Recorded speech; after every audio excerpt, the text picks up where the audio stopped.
Quand on aborde la gastronomie, tout est pluralité. Dans une recette, plusieurs ingrédients. Pour les achats, plusieurs commerçants. Dans l'assiette, plusieurs aliments. Alors oui, j'ai voulu définir ce podcast Passion sans modération comme une rencontre entre plusieurs personnalités de la sphère food. Une vraie tablée souriante grâce à laquelle vous passerez, je l'espère, un très bon moment. Le dénominateur commun, ce sont des convictions et une passion dévorante de mes invités pour le métier qu'ils incarnent sans modération. J'anime, ils s'expriment, elles racontent, vous écoutez et nous partageons une table, ensemble. Au menu de l'émission, une conversation 3 étoiles, des interviews aux petits oignons, des confidences épicées. Oui, un podcast vitaminé comme moi. Mais qui suis-je ? Qui est donc derrière le micro ? Je m'appelle Virginie Legrand, je suis chef à domicile depuis 8 ans et je foisonne de créations nouvelles et audacieuses. Et si, aujourd'hui, ensemble, on laissait caraméliser des cuillères entières d'énergie positive ? Allez, venez avec moi dans les coulisses de la foodosphère, on va se régaler ensemble. Bienvenue dans mon podcast intitulé Passion sans modération. Aujourd'hui, j'ai le privilège et la joie de recevoir Gaël Clavière, qui est le pâtissier de l'hôtel Matignon. Bonjour Gaël. Bonjour Virginie. Depuis 17 ans, vous travaillez... On peut se tutoyer ? Bien sûr, oui. Tu travailles au service de la République française à l'hôtel Matignon, dans les appartements de, aujourd'hui, la Première ministre. Comment vis-tu cette pression de ce statut de haut vol, finalement ? Alors aujourd'hui, je n'ai plus de pression du tout. J'avoue que je vis le moment présent et j'improvise surtout ma façon d'être. Il faut avoir une très grande capacité d'adaptation quand on est dans une maison comme celle-ci. Et si on commence à se mettre dans du stress, il peut y avoir pas mal de petits défauts qui apparaissent. Et disons que je fais le nécessaire pour ne jamais être stressé. Alors évidemment, il y a toujours une exigence qui est en place dans ma tête au niveau du travail. Assez surdimensionné, j'imagine, l'exigence. Je suis assez exigeant avec moi-même, donc après, avec le personnel, je sais faire ce qu'il faut, avec mon travail, mais bien sûr, il faut être un peu exigeant avec soi-même. Ça se reflète sur son travail après, et quand on est exigeant, mais il faut toujours la juste mesure de l'exigence, toujours dans la bienveillance. Mmh. Et de combien se compose ta brigade ? J'ai 2 pâtissiers, 2 adjoints avec moi, et 2 apprentis. Donc vous êtes plus en salé qu'en sucré. Ah, tout à fait, oui. Oui, en cuisine, il y a une plus grande brigade, au moins 25 cuisiniers, oui. Ah oui, d'accord, ok. À quelle heure prends-tu possession de la cuisine ? Comment se passe ton emploi du temps, de manière générale ? De manière générale, je vais arriver au travail entre 7h et 7h15. Je fais un petit check de tout ce qui s'est passé le soir, la veille, pour mettre en place un petit peu le dessert du jour. Parce que je fais des desserts différents tous les jours. Et après, on est sur la production du dessert, la réalisation du dessert, la formation des apprentis sur la journée, diverses réunions, les commandes de matières premières. Et je vais terminer ma journée, alors selon l'agenda, s'il y a eu du travail, s'il y a des dîners, s'il y a des remises de décoration, s'il y a des cocktails. Je peux terminer, on va dire, vers 16h, comme je peux terminer vers 18h, 22h. Oui. Ça dépend. Je veux dire que je m'adapte à l'agenda. Oui, c'est ce que tu disais, cette capacité d'adaptation. Et donc tu parles de dessert du jour. Aujourd'hui, par exemple, le dessert du jour, c'était quoi, si tu as le droit de le dire ? Aujourd'hui, j'ai fait un framboisier. Un framboisier, tout à fait, oui. D'accord. Alors, voilà. Décompose, donne-nous envie. Oui, ton framboisier, vrai. Qu'est-ce qu'on a en base ? Quelle est la crème ? Voilà, alors c'est vrai que moi, le framboisier, on est sur une base de fraisier mais avec des framboises, bien sûr. Donc, je pars pas sur une génoise, je fais un biscuit Joconde à base d'amandes. Je trouve que c'est un biscuit qui est un peu plus gourmand, et qui a plus de goût, bien sûr. J'ai fait un sirop infusé avec de la fleur de sureau dedans.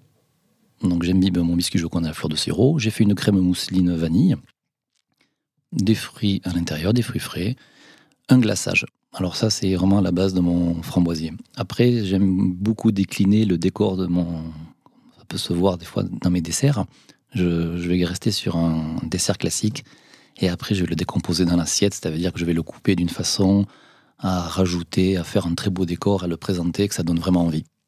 D'accord. Donc aujourd'hui, je l'ai coupé en 2. J'ai fait 2 petits rectangles. J'ai rajouté des petites framboises retournées que j'ai garnies de coulis de framboises. Et j'ai fait une espèce de forme un peu en spirale.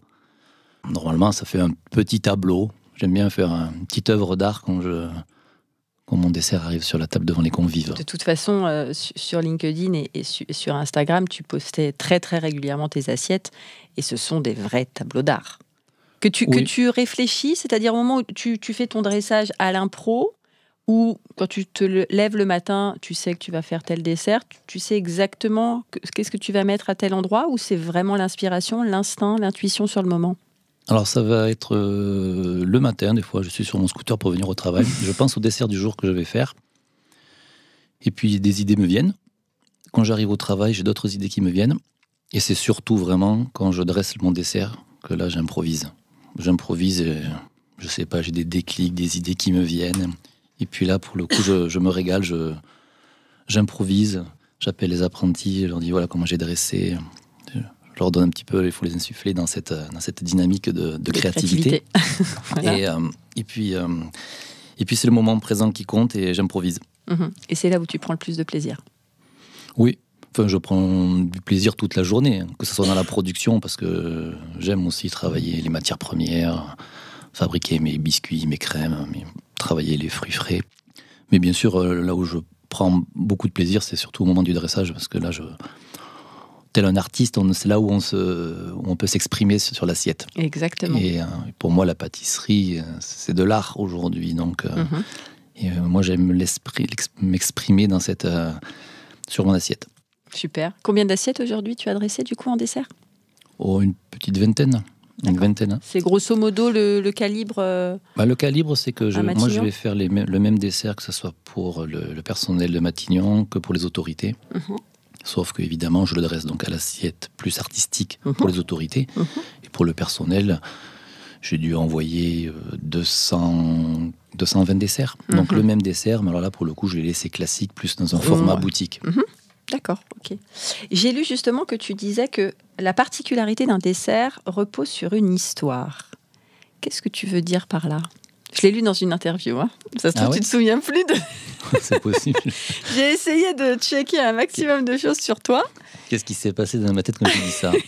Une histoire quand j'ai voulu faire un dessert, ou quand j'ai voulu... Ouais, la particularité d'un dessert repose sur une histoire. Est-ce que tu arrives à associer à chaque fois un dessert à quelque chose que tu veux créer, une trace que tu veux laisser finalement dans l'histoire du jour, dans l'histoire des gens qui vont déguster, qui vont avoir la chance de déguster ce que tu as fait pour eux? L'histoire, pour moi, quand je vais faire un dessert, c'est surtout ce que cela va procurer à la personne qui va le goûter. Est-ce que ça va lui procurer du plaisir, ça va lui procurer une sensibilité, une sensation d'être heureuse déjà de pouvoir goûter le dessert, d'être tous ces petits moments qui font que la pâtisserie, c'est toujours dans les événements, les beaux événements. Pour ça que le goûter, c'est toujours les crêpes, la chandeleur, on a les pièces de Pâques, c'est le chocolat, les pièces montées au mariage, les gâteaux d'anniversaire. Pour Noël, les bûches. Noël, les bûches. C'est vrai que c'est souvent associé au sucré. Voilà, on est là, la pâtisserie. Et chaque dessert que je vais mettre en place, je vais raconter une histoire, mais l'histoire, elle est souvent dans ma tête. C'est vrai que, et des fois, elle part un petit peu ça part dans tous les sens. Comme je disais, comme j'improvise, il suffit que j'écoute de la musique, parce que moi, je suis très mélomane et j'aime évidemment plusieurs styles de musique. Mais quand j'écoute de la musique, c'est vrai que ça m'aide encore plus à dresser, parce que je m'enferme dans ma bulle, puis je pars dans ma créativité à faire mon dessert. Donc là, par exemple, pour faire ton framboisier, tu avais écouté quelle musique? Là, j'étais sur une musique... Non, mais c'est vrai en plus. Alors c'est vrai que mes playlists, j'écoute pas tout le temps les mêmes playlists, mais j'ai la chance de pouvoir avoir des playlists qui changent toutes les semaines. Et comme il y a des espèces d'algorithmes, ils savent pertinemment les musiques que j'aime. Mais j'ai perdu le nom, pour pas donner de nom, mais voilà. Du coup, là aujourd'hui, on était sur une musique plus... c'était de la musique classique de André Gagnon. D'accord. Et André Gagnon, musique classique, violoncelle, piano. Très délicat. Délicat. Enfin, c'était pas du boum boum, quoi. Non, là on n'était pas sur du boum boum. Mais des fois, je peux écouter. J'adore aussi la musique électro. Alors pas trop boum boum, mais j'aime les musiques électro beaucoup aussi. Des fois, je fais des très belles compositions de desserts en électro. Génial. Ça peut se composer en électrocardiogramme sur l'assiette même. Mais bon. J'adore. Et donc du coup, tu dis aussi, tu parles beaucoup d'expression, d'identité. tout est lié de sensibilité, tout est lié à ton humeur en fait, en général. Ah oui. C'est ça, c'est-à-dire que ton dessert reflète une humeur. Tu parles de bulles. Je pense, tout à fait. C'est des termes qui sont effectivement très très artistiques. Et alors forcément, je vais te parler de ta moustache. Oui. Parce que c'est fait exprès. Le Dali, c'est fait exprès, ça vient d'où ? Le Dali de la pâtisserie. La ressemblance à Dali. C'est une journaliste qui, lors du tournage que j'avais fait pour M6 Grand Format, qui m'avait donné le nom du Dali de la pâtisserie lors de l'émission. Et ça m'est resté collé à la peau. Collé à la moustache même. Et même collé à la moustache, voilà. Du coup, elles ont grandi de plus en plus depuis. Moi, je les taille quand même, heureusement. Mais même avant ça, ouais, j'ai aimé ces moustaches, comme ça. Je trouve que ça prolonge le sourire en plus et que ça donne un air... Ça te va très très bien. Non, mais ça donne un air à la fois très original et en même temps très élégant. Ah oui. Donc voilà, non, ça te va bien. Et après Dali, voilà, c'est un peintre, c'est quelqu'un qui a du talent. Et je pense que tu as aussi du talent. J'espère. Donc à ton niveau, on a encore de l'humilité. Il faut, oui, non, mais bien sûr, non, ça c'est... Je sais absolument rester à ma place et je sais d'où je viens. Je sais que je suis complètement, on va dire, éphémère. On est tous éphémères. Donc, 17 ans quand même. Oui, 17 ans. Ouais. Pas si éphémère. 17 ans à Matignon, ouais, c'est vrai. 8 premiers ministres. C'est ce que j'allais te poser comme question. Ouais. Combien de présidents ? De premiers ministres. Alors 8 premiers ministres, mais du coup, combien de présidents ? Parce que j'imagine que tu cuisines aussi, ça t'arrive de cuisiner. Non. Jamais. Vous faites jamais de gros événements conjointement avec l'Élysée ? Non. D'accord. Non, vraiment, chaque maison d'État a ses cuisiniers, a ses pâtissiers. Voilà, je pensais qu'il pouvait y avoir... moi, je m'occupe vraiment du chef du du Premier ministre, de la Première ministre, du chef du gouvernement, et après la présidence de la République. Et donc, c'est ça, c'est la 8e Première ministre. Donc, c'est la première fois que j'ai une femme Première ministre. C'est ce que j'allais dire. Ouais. Et je suis très fier d'avoir vu, je suis arrivé, moi c'était en 2006, c'était Dominique de Villepin, donc j'ai connu que ce soit le gouvernement de droite, j'ai connu le gouvernement de gauche, le gouvernement du milieu, des hommes et est-ce que ce soit à droite ou gauche, ça change dans l'exigence de la cuisine ? Ils aiment tout, tous ? Non, c'est vrai que, comme je disais, je suis toujours en train de m'adapter. Ouais. Si un Premier ministre ou une Première ministre préfère des desserts plus du sud-ouest, d'autres plus légers, plus fruités, plus glacés, moi je vais faire le nécessaire pour faire ce qu'ils aiment et je vais le faire le mieux possible. Donc je m'adapte. Je ne vais pas être dans cette dynamique de dire non, moi c'est pas mon style de dessert, je le fais pas. Je vais vous trouver les meilleures glaces si vous aimez les meilleures glaces et je vais les fabriquer parce qu'on fait tout maison. Donc, j'imagine. Donc je prends un réel plaisir justement, c'est chaque fois un nouveau challenge quand il y a un nouveau cabinet. Et donc la dernière glace là, qui a été travaillée, c'est quoi ? Là, je travaillais sur une glace à la date. Parce que c'est la pleine période. Ouais, je me suis régalé. Top ça. Ouais, c'est super bon. Alors comment tu fais exactement ? Parce que la date, du coup, tu prends la pâte, tu l'écrases ? Non, j'achète des dates fraîches. Ouais, que c'est ça, mixer, du coup, tu mixes, ça va faire que je vais mixer directement avec ma crème. Ouais. Je vais faire une crème anglaise. Une base de crème anglaise et je vais rajouter un peu de crème fraîche dedans. Ça fait beaucoup de crème, c'est bien gourmand ça. Oui, moi après on ajuste les doses. Moi j'adore, bien sûr. C'est pas moi qui. Quand je dis on rajoute un peu de crème fraîche et une petite cuillère à soupe pour ajouter un petit peu d'onctuosité. Et puis le but c'est de trouver un équilibre bien sûr. Bien sûr. Parce qu'en plus c'est très sucré la date. Oui, mais là pour le coup c'est très bien. J'ai mis un tout petit peu de fleur d'oranger. Alors. Et du coup, on se retrouve avec une crème glacée que moi j'affectionne pas mal. Bon, j'avais jamais travaillé dessus et puis là je suis content. Moi je prends l'idée parce que je vais tester un dessert date et fleur d'oranger, je trouve ça. Alors vraiment j'ai mis un peu, mais mon dessert c'est pas celui-ci là. J'étais en train de travailler sur la date et je pense que ça va très bien s'associer avec de la mandarine ou de la clémentine. Donc je suis en train de voir un dessert où je vais faire un confit de clémentine avec l'écorce. Pour mettre dans le fond de l'assiette, la crème glacée à la date, des petits suprêmes de clémentine pour garder de la fraîcheur, des petits morceaux de date, et puis pour accompagner le tout, pourquoi pas un jus de mandarine avec un tout petit peu d'huile d'olive dedans, comme si ça faisait une petite vinaigrette.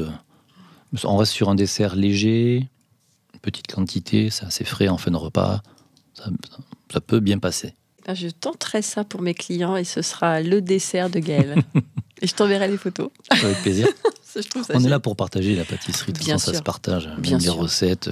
On me demande souvent, je peux prendre la recette, chef, s'il vous plaît. J'ai dit, il n'y a pas de problème. Après, Le but, chacun c'est sa d'échanger. technique. Enfin, je veux dire, c'est pas ça qu'on va pas voler ton travail. Non. Toute Puis ton expertise, elle est là. Elle est là, elle est reconnue et du coup, il n'y a pas du tout de mise en danger. Et comme tu dis, c'est le partage, c'est de transmettre. Avant toi, le podcast, c'était quelqu'un qui travaille la cuisine street food italienne. Donc, on a beaucoup parlé de la pâte à pizza, de la sauce bolognaise, voilà, du basilic, de l'huile d'olive. Et je trouve que c'est ça aussi la richesse en fait de la gastronomie. Et tu n'as jamais été attiré par la cuisine? Ça a toujours été la pâtisserie? Non, mais j'aime beaucoup, j'adore aussi la cuisine. Mhm. Mais travailler dans la cuisine, non, c'est pas possible pour moi. Je peux pas avoir les mains dans le poisson, les mains dans le sang, les mains dans la... Je les vois faire, je change de pièce de suite. C'est vrai, hein. Pourtant, j'aime beaucoup manger la cuisine. Je me régale à aller dans les restaurants, que ce soit des brasseries, des restaurants étoilés, des restaurants très simples. La cuisine italienne, j'adore aussi. Je suis... Mais travailler dans la cuisine, alors si, par exemple, je cuisine un petit peu chez moi. J'aime bien cuisiner la cuisine même orientale, j'aime bien. Mais dès qu'il faut commencer à écailler les poissons, vider les poissons ou le poulet, non. C'est pas le plus glamour. Non. Effectivement, c'est pas le plus glamour. Et le bel accent, il vient d'où? Il vient de Toulouse.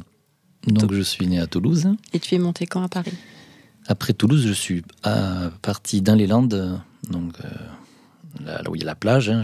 J'ai fait toutes mes classes de pâtisserie. Hein. C'est là où j'ai eu mon CAP pâtissier, confiseur, glacier. Parce qu'à l'époque, en 98 exactement, c'était un CAP qui regroupait plusieurs vraiment thématiques. Et je suis monté à Paris donc à 18 ans, juste après mon CAP. J'ai même arrêté la pâtisserie pendant un an, de 18 à 19 ans, parce que j'ai voulu faire des études de théologie. Intéressant. Et après ces études de théologie qui ont duré un an, je suis retourné en pâtisserie. Je voulais pas spécialement devenir curé, pasteur, prêtre, quoi que ce soit, mais en tout cas une très belle rencontre Spirituelle. On apprend beaucoup sur les vertus, sur les valeurs humaines, et en même temps que ça soit, je trouve que c'est très complémentaire. Et ça m'a beaucoup enrichi pour continuer dans ma vie. Et voilà, donc mon accent il vient d'ici. C'est vrai que je sais qu'on a échangé quelques fois et que tu es très très axé développement personnel. Toi, tu aimes beaucoup. Oui. Méditation, le rapport à la nature. J'arrive pas trop à méditer. J'ai essayé. C'est difficile, hein? Ouais, je suis pas dans la méditation. Je pense qu'il en faut pour tout le monde. J'ai beaucoup de respect pour ceux qui arrivent à méditer. C'est vrai que moi, j'arrive pas spécialement à méditer. Par contre, le développement personnel, j'adore l'être humain. J'aime beaucoup partager avec les gens de tout. Je peux parler vraiment de tout. Et le développement personnel, j'adore parce qu'on est vraiment... Chaque être humain a essayé de... J'espère qu'en tout cas, essayer de développer, d'être meilleur pour l'autre. Et c'est un gros travail. Je remarque que c'est pas donné à tout le monde, souvent. Et que pour ouvrir les yeux, il n'y a pas plus sûr que quelqu'un qui veut pas entendre. Donc, il faut toujours être... voilà. Mais voilà, mon but, c'est pas non plus de convertir les gens dans le développement personnel ou quoi que ce soit. Mais en tout cas, moi, je prends un réel plaisir à lire des livres sur le développement personnel. Après, ça se ressemble beaucoup, hein, après. Mais une fois qu'on a les clés en fait de cette introspection, ça nous permet de s'ouvrir à soi, de se comprendre aussi. Et je trouve qu'en cuisine ou en pâtisserie, c'est la même chose, mais c'est très important aussi de se définir pour pouvoir se définir en cuisine, parce que la cuisine, c'est l'expression aussi d'une personnalité. Tout à fait. Et du coup, de se connaître, c'est peut-être à ce moment-là où on fait une vraie cuisine, en tout cas une vraie cuisine authentique qui nous ressemble. Donc peut-être que dans notre métier, ça peut être aussi intéressant.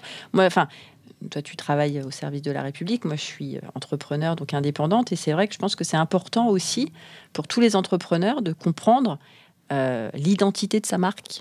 Tout à fait. Parce que c'est ça aussi qui fait qu'on ne triche pas. Et je pense que toi, dans ton assiette, tu ne triches pas parce qu'il n'y a aucun intérêt à tricher, de toute façon.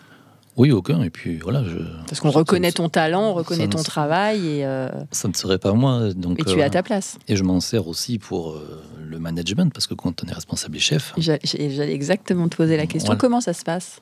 Mais ça se passe que le développement personnel est important. Ça m'a servi beaucoup. Le rapport à l'autre. Exactement. Ouais, le rapport à l'autre, à la jeunesse d'aujourd'hui, qui est complètement différente de celle que j'ai connue quand moi j'étais apprenti. La société qui change. Donc du coup, bien sûr, au travail, on voit que les mentalités, elles changent. Dans quel sens ? C'est pas évident aujourd'hui avec tout ce qui s'est passé, avec tous ces problèmes d'épidémie et de voilà. Après, j'adore l'histoire aussi, donc l'histoire, c'est un éternel recommencement. C'est vrai que voilà, on voit aujourd'hui des jeunes qui veulent apprendre, ils veulent avoir tout de suite. Voilà, j'allais te poser la question parce que en restauration, tous les chefs se posent la question du recrutement qui est très très très compliqué. Tout à fait. Ouais. Où les gens, alors que ce soit des adultes comme nous ou des apprentis, des jeunes qui débutent, n'ont plus envie de travailler parce que c'est un métier qui est difficile, un métier qui est physique, c'est un métier avec des horaires complexes. Oui. Du coup, tes jeunes à toi, dans ta cuisine, ils sont comment ? On fait un bon recrutement. Oui, c'est ça. Après, moi, je donne la chance vraiment à tous les jeunes. Il n'y a pas de milieu plus privilégié que nôtre. Mm-hmm. Tu peux avoir même le privilège, parce que c'est vraiment un privilège d'avoir un apprenti autiste. J'ai dit, pas de problème, j'en prends un. Donc, je l'ai, en plus dans ma brigade, je l'ai gardé pendant 1 an pour le former à avoir un CAP pâtissier. J'ai eu des jeunes c'était plus délicat, qui avaient beaucoup de problèmes. Il a eu, oui. Il a eu. Super. Il a eu, j'étais très fier de lui. Très fier pour lui. Et j'ai eu des jeunes un peu plus délicats, avec beaucoup de problèmes personnels. Et puis voilà, il faut savoir composer, il faut savoir leur parler, il faut savoir les écouter aujourd'hui. Et après, voilà, il faut prendre la juste mesure des choses, leur faire comprendre que là, c'est un métier aussi qui est compliqué. Et j'ai eu des jeunes et encore aujourd'hui, qui sont vraiment très très bien. Mm-hmm. Donc voilà, j'ai vraiment de tous les styles de personnalité. Et moi, j'aime aussi quand ça change, que ce ne soit pas toujours les mêmes. Il n'y a pas de raison que ce soit les meilleurs qui viennent à Matignon. Donc aujourd'hui, il y a un système de recrutement où justement, c'est la porte est ouverte à tout le monde pour pouvoir venir faire un apprentissage, que ce soit en cuisine, en pâtisserie ou même à la salle, pour faire du service. Bien sûr. Donc c'est un privilège de pouvoir transmettre à tous ces jeunes. C'est ça, la transmission. Je pense que c'est une philosophie de vie, en fait. Tu transmets. Pour toi, les valeurs de la cuisine, c'est quoi ? Parce que tu as des enfants. Oui, j'ai des petits garçons. Ouais. Enfin, ils commencent à être adolescents, là, 10 ans et 11 ans. Et du coup, quelle valeur, au travers de ton métier, tu essaies de leur enseigner ? Oui, c'est des questions totalement improvisées, ça.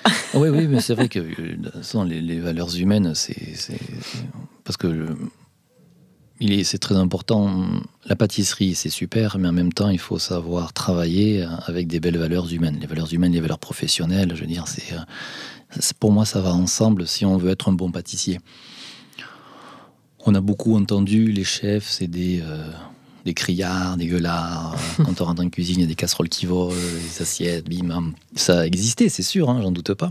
J'en ai vu aussi dans mon parcours professionnel. Tu t'es pris des casseroles aussi ? Non, moi je me suis pas pris de casseroles.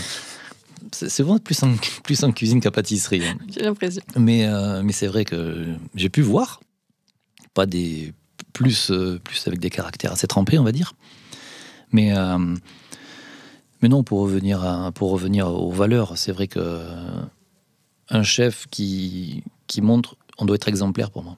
Donc, si en plus de ça, tu montres le métier et derrière, on voit que tu es quelqu'un à l'écoute, quelqu'un qui montre l'exemple et que tu es exemplaire. Donc, du coup, les jeunes, ils sont beaucoup plus à l'écoute et du coup, t'es plus respecté. Déjà par ton travail, et en plus de ça, voilà, je trouve qu'aujourd'hui, crier, ça sert à rien, quoi. Je veux dire, il n'y a pas besoin d'être un coq pour dire que tu es un chef. Je veux dire, ton travail est assez respectueux pour que les gens comprennent, ils disent waouh, j'ai des choses à apprendre.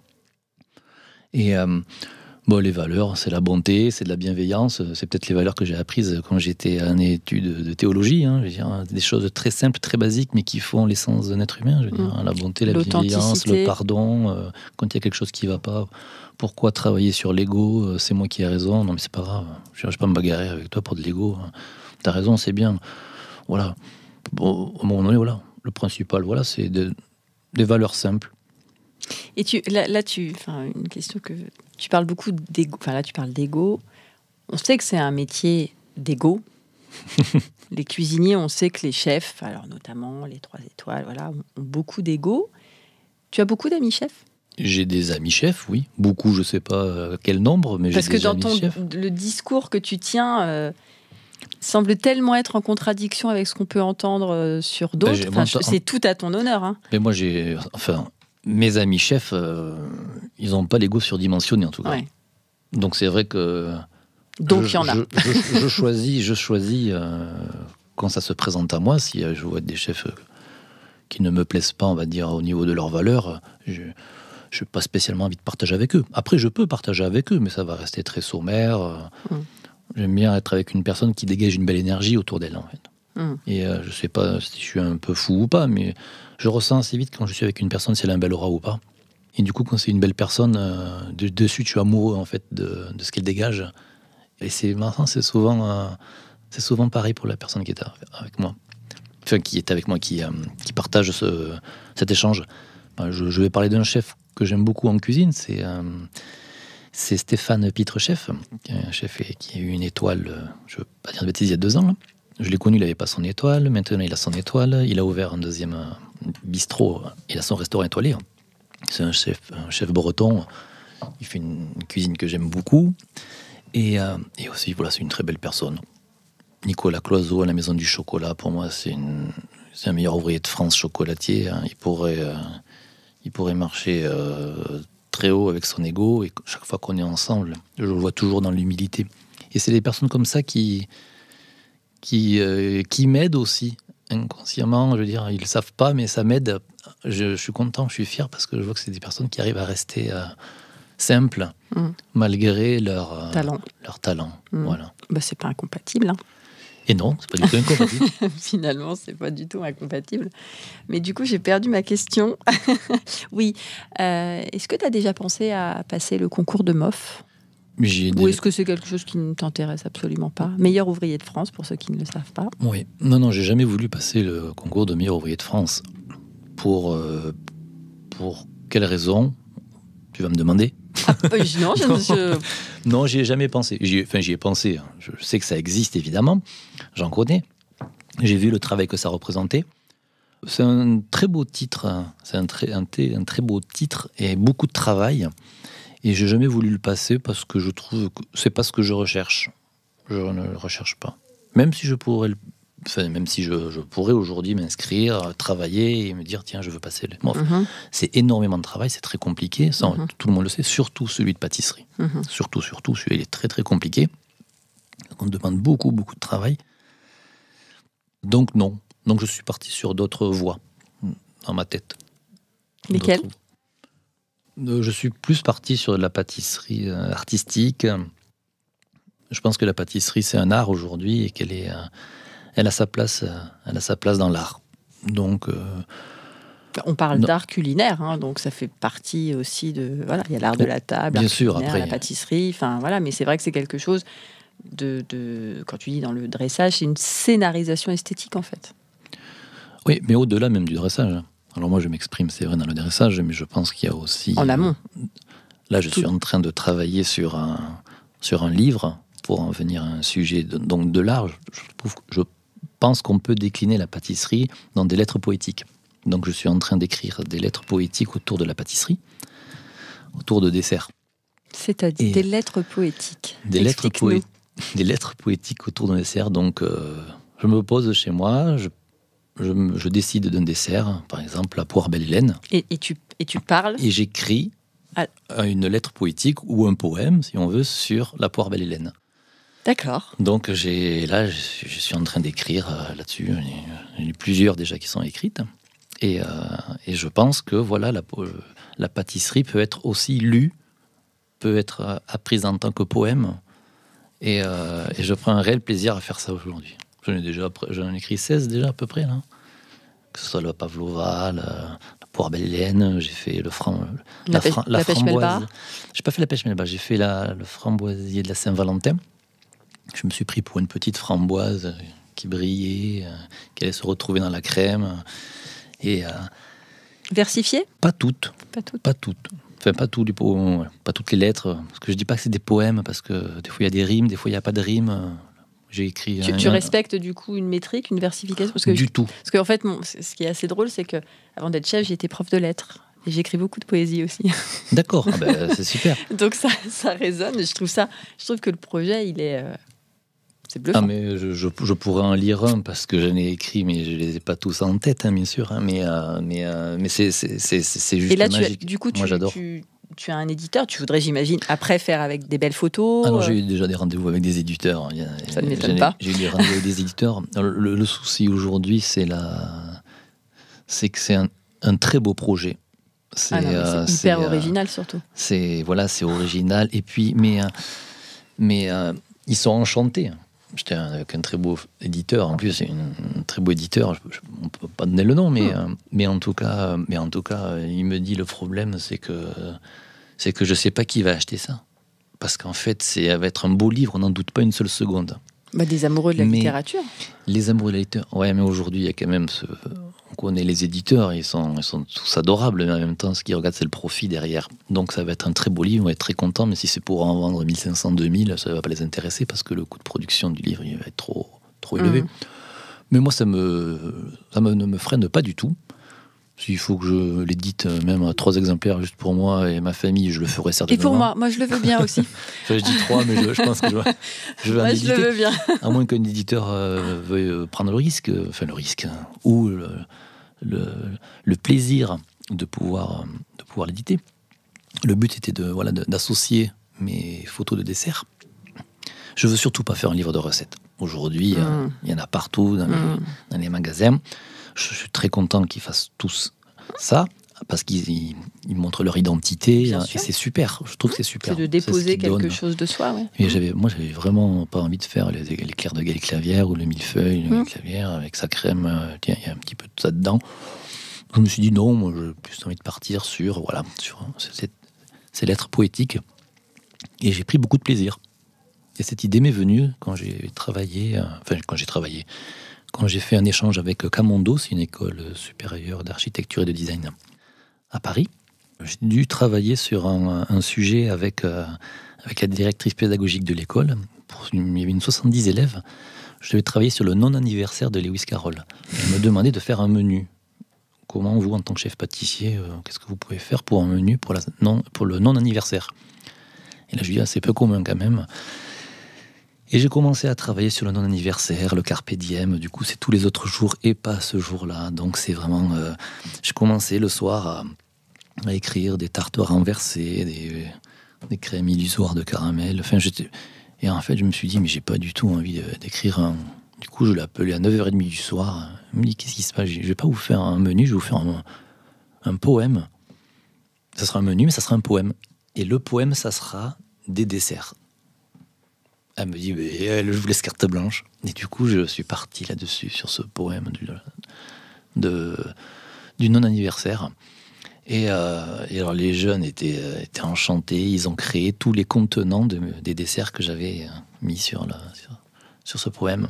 Et c'était un moment formidable. Et pourquoi c'est depuis ce jour-là, donc ça fait déjà 2 ans, enfin de plus de 2 ans, oui, c'est ça, c'était juste après le confinement. Enfin, peut-être un an, peu importe. Je sais pas la mémoire du temps dans ma tête, certainement. Voilà pourquoi je fais ce livre-là. Alors, ce qui est très drôle, c'est que moi, j'ai fait un livre de recettes parce que je voulais consigner quelque chose et que mon éditrice a travaillé très très longtemps chez Hachette. Elle s'appelle Brigitte Evenot et je suis sûre qu'elle adorerait ton projet. Ah ben... Donc, je vais vous mettre en lien. Certainement, c'est avec plaisir. Mais j'ai jamais entendu ça. Il faut que tu le sortes. Je vais le sortir parce que c'était mon but et je pense qu'en fait, qu'on a envie de faire quelque chose, il faut le faire. Et qu'il y ait un éditeur ou pas d'éditeur, je le ferai de toute façon. J'ai vraiment envie de le faire. Je prends mon temps, je ne suis pas pressé, j'écris parce qu'il faut quand même un petit peu de matière dans le livre. Mais le but, c'est que ça soit moi, que ça me ressemble et que ce que j'écris, ça vienne de ma passion et j'adore parce que en plus quand j'écris ces lettres, Quand j'en parle comme ça, des fois ça m'émeut. Mais c'est pareil, c'est selon l'humeur, selon le moment, selon ce qui se passe dans ma vie. Donc je vais écrire des poèmes, on va voir qu'ils sont un peu plus... ils sont dans l'amour, il y en a. Ou torturés. Et il y en a, ils sont torturés. Ouais. Mais c'est, plus ensoleillés ou torturés, mais ça de toute façon c'est le propre du poète. C'est la folie. Qui est inspiré c'est ça. Par sa sensibilité. Moi je me prends pas pour Rimbaud, mais c'est vrai qu'on voit, il y a des fois c'est... Ou même dans Baudelaire, quand il écrit les fleurs du mal, tu vois, mais on voit qu'il y a des poèmes qui sont un peu plus... qui vont dans l'enfance. C'est-à-dire que là, tu cites quand même... Je me prends pas pour eux. Deux poètes un peu maudits, donc qui n'étaient pas hyper heureux.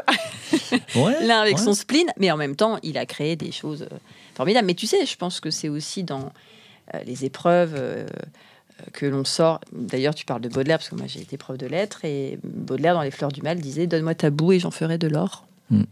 Voilà, je ne pensais pas sortir cette phrase à Monsieur Clavière de Matignon, mais c'est très vrai. Et en fait, c'est de sublimer quelque chose. Et je pense que plus on est torturé, plus on a du génie. Oui, je pense que pour avoir regardé et lu des livres sur les artistes, que ce soit des peintres, des sculpteurs, mais ils ont tous eu des vies, mais personne n'en voudrait. Si on disait qu'ils n'étaient pas artistes et personne n'en voudrait. C'est des moments horribles intérieurement, enfin beaucoup. Bon, je pense pas avoir vécu autant de drames qu'eux, surtout à cette époque aujourd'hui où on est quand même plus heureux. Même si j'ai vécu un moment tragique dans mon enfance avec mon frère qui est décédé d'un accident de voiture quand j'étais jeune, c'est ce qui m'a permis de reprendre le flambeau de la pâtisserie parce qu'il était pâtissier. Il n'a pas pu s'exercer, bien sûr. Hein. Il est décédé à 18 ans. Et moi, j'en avais 15. Du coup, c'est vrai que j'ai repris un peu le flambeau de mon frère derrière. Mais à part ça, je veux dire, après, dans toute ma vie, j'ai fait le nécessaire pour essayer d'être le plus... de vivre dans le bonheur. Comme le bonheur, on le sait tous dans le développement personnel, on l'a le bonheur, il suffit juste de le savoir. Quoi, et de le cultiver. De le cultiver, bien sûr. Alors, je terminerai juste, avant de faire mon petit jeu, je voudrais que tu me donnes ta propre définition de la passion. La passion, c'est une belle question. Parce que mon podcast s'appelle Passion sans modération. Bien sûr, mais la passion, c'est quelque chose de très beau, en même temps, c'est quelque chose de très compliqué. Parce que quand on est passionné, des fois, on en souffre beaucoup. On peut en souffrir. La passion, c'est pas juste, c'est un passionné, c'est beau ce qu'il fait, mais en même temps, c'est ça, bien sûr, hein, c'est beau. On prend beaucoup de plaisir. La passion, elle est aussi parfois tortueuse. Parce qu'elle nous pousse dans des retranchements, dans des moments où on n'est pas à l'aise, dans des moments où on vit, où on va se blesser parce qu'on est exigeant avec soi-même. Donc du coup, et des fois, ça nous pousse dans des retranchements à l'intérieur de nous qui ne font pas spécialement du bien. Et en même temps, je me dis, l'être humain, c'est tellement une pépite que la passion, c'est ce qui le fait vivre en même temps. Bien, merci. Alors, petit jeu, pour terminer sur quelque chose de léger. Je te laisse répondre à ces petites questions. À toutes les petites questions ? Oui, que je suis curieuse. Et passion, étymologiquement, ça vient de pathos, qui veut dire souffrance. Hein. Donc le premier sens, la passion du Christ, c'est celui qui souffre pour les autres. Donc après, il faut là encore la transcender. Bien sûr. Zesteur ou mandoline ? Zesteur. Que tu utilises beaucoup, j'imagine, en pâtisserie. Ouais. Je dis pas. C'est juste. C'est une question complètement fermée. Si après tu as envie de dire des choses, tu dis, mais. Génoise ou dacquoise ? Dacquoise, parce que je préfère, c'est un biscuit qui est plus gourmand, plus travaillé. Et zesteur, donc du coup, parce que je trouve que le zeste, c'est ce qui développe le plus les arômes. Langoustine ou gambas ? Gambas. Comment tu dis ça ? Gambas ? Gambas, c'est vrai. Hein. C'est les ans. C'est vrai que les ans, j'ai du mal à travailler dessus pour les atténuer. Langoustine ou gambas ? Langoustine. Langoustine. J'aime les deux, mais je pourrais un petit olive verte ou noire. Verte. Olive verte. J'aime beaucoup l'huile d'olive. Je cuisine beaucoup avec, même en pâtisserie. Oui, c'est vrai, on en met beaucoup. Céleri ou chou-fleur ? Chou-fleur. Chou-fleur. Je pense à faire un dessert là-dessus d'ailleurs. Ouais. Ça peut être très intéressant. Pêche melba ou banane à split. Banane à split. J'aime bien la banane. Boudin blanc ou noir. je vais prendre le boudin blanc. Je ne mange pas de boudin noir, d'abat. Boudin blanc, c'est que du lait. Ouais, il n'y a rien dedans, mais c'est ça ça. va avec des pommes. Chocolat blanc ou chocolat noir. Pour un pâtissier. Chocolat noir. Ouais. Moi, je prends Et tu mets de l'huile d'olive dans le chocolat ou pas? Dans le chocolat, non. Je mets pas d'huile d'olive. Dans des desserts au chocolat, ça t'arrive de mettre de l'huile d'olive ou pas? Ah, je peux. Je pourrais, bien sûr. Ça se marie? Je ne l'ai pas de mémoire comme ça ne me vient pas à l'idée. Mais j'ai déjà fait un dessert. Je ne me souviens pas. Mais je sais que j'ai déjà travaillé avec de l'huile d'olive, c'est sûr. Mais avec le chocolat, je ne me souviens pas. Mais chocolat noir, en tout cas. Chocolat blanc, je l'utilise aussi. Beaucoup. Alors, pas en tant pour déguster comme ça, mais dans des préparations, dans des crèmes, c'est très bien. C'est surtout le beurre de cacao qui m'intéresse pour changer avec le beurre de vache, de produits laitiers. Paris-Brest ou Saint-Honoré? J'aime beaucoup les deux, je dirais Paris-Brest. Paris-Brest, la noisette, cette petite aveline cachée sous ses écales. C'est des restes de poésie. Béarnaise ou mayonnaise? Aucun des deux, mais j'aime béarnaise. D'accord, béarnaise. Et je terminerai avec la question classique. Quelle est ta Madeleine de Proust? Alors ça dépend du moment de la journée. On va dire que j'aime le fraisier. Beaucoup le fraisier. Je me serais souvent tenté à la bonne époque, bien sûr. Alors rappelle-nous l'époque de la fraise. La fraise, à partir de... On peut avoir les gariguettes déjà à partir du mois de mai-juin. On a les gariguettes. Après, jusqu'à août. Jusqu'à août, septembre, on en a encore un peu, mais pas top. Mais voilà. Et donc là, tu peux nous citer... alors là, on enregistre en septembre. Je ne sais pas quand est-ce qu'on diffusera le podcast, mais les fruits de septembre. En septembre, là, je travaille sur... Donc la framboise. Aujourd'hui, c'était la framboise. Oui, là, j'ai de la framboise. Je vais arrêter là. Voilà. Mais là, on a de la prune, on a des quetches, Mirabelle. on a des mirabelles. J'ai fait une tatin à la mirabelle qui était super la semaine dernière. Ça m'a valu des compliments. J'ai dit, on se calme, c'est juste une tatin aux mirabelles. Calmez-vous. Et bien sûr, mirabelle, quetch. Après, il y a les pommes, il y a les poires qui arrivent aussi, qui sont très bien. Puis voilà, après les fruits exotiques, j'utilise un petit peu là en septembre, mais je fais attention parce que ça vient de loin. Et je fais attention aussi au climat. C'est ça, l'empreinte carbone. Non, et les agrumes, tu commences à les cuisiner quand, du coup? Les agrumes, je vais commencer là, je pense là, novembre, je vais commencer les agrumes. Je vais commencer les agrumes. Bon, il y en a là, je trouve, des pomelos, c'est pas top, mais je vais commencer là. Ouais. Donc les suprêmes, le plus long à faire, on est d'accord? Le suprême est long à faire? Oui. Non, enfin, j'en fais tellement souvent. Moi aussi, j'en fais, mais quand j'apprends aux gens, les gens ont tellement la facilité de couper. Je leur dis non, mais pas de blanc, entre les membranes, s'il vous plaît. Ça, oui.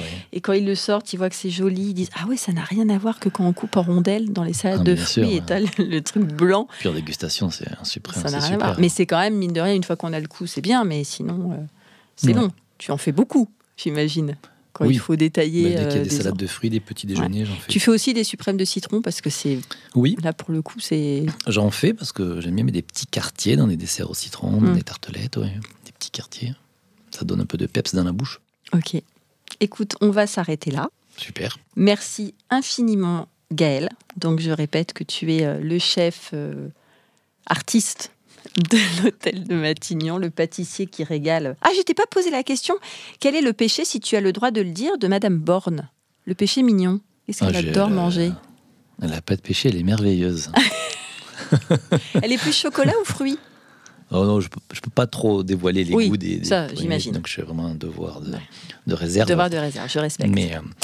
Mais non, en tout cas, tous les premiers ministres, ils se régalent devant les desserts qu'on peut leur servir avec Comme l'équipe. c'est étonnant. En tout cas, ils sont tous gourmands. Gourmand, est-ce que c'est être gourmand qui aime un bon dessert? Il l'apprécie. Il l'apprécie en tout cas. Oui, après ils sont gourmands. Puis ils ont besoin, ils ont besoin de vitamines. Sucre, je pense que ça fait du bien de manger un petit peu de sucre avec les longues journées de travail qu'ils ont. Évidemment. Donc bien sûr, ouais. Voilà. Et donc vraiment infiniment merci Gaël. Avec grand plaisir. Parce que je pense que ça a été un échange très sincère, très authentique. Je suis ravie d'avoir pu parler avec toi de littérature finalement, alors que je ne m'y attendais pas du tout. Je vous retrouve, vous, mes auditeurs, très prochainement avec d'autres invités qui vous dévoileront des convictions tout aussi brillantes les unes que les autres. Merci Gaël. Merci Virginie. Ça y est, notre rencontre prend fin. Merci à tous mes invités d'avoir accepté mon invitation et d'avoir joué le jeu de la sincérité et de l'authenticité. Merci à vous d'avoir suivi nos échanges. J'espère que ce podcast, Passion sans modération, a nourri votre curiosité et qu'il vous a donné faim. J'ai aimé, en effet, mettre en lumière toutes les personnalités qui contribuent à faire de l'alimentation et de la gastronomie une pierre angulaire de notre beau pays et de notre art de vivre. Alors, on se donne rendez-vous au prochain épisode ? Pour prolonger l'expérience gourmande, retrouvez-moi et mon univers sur mon site communique-passion.fr. Créons-nous prochainement un rendez-vous dans votre cuisine pour un menu qui nous ressemble à l'occasion d'un événement qui vous rassemble. Vive le fait maison et vive la passion!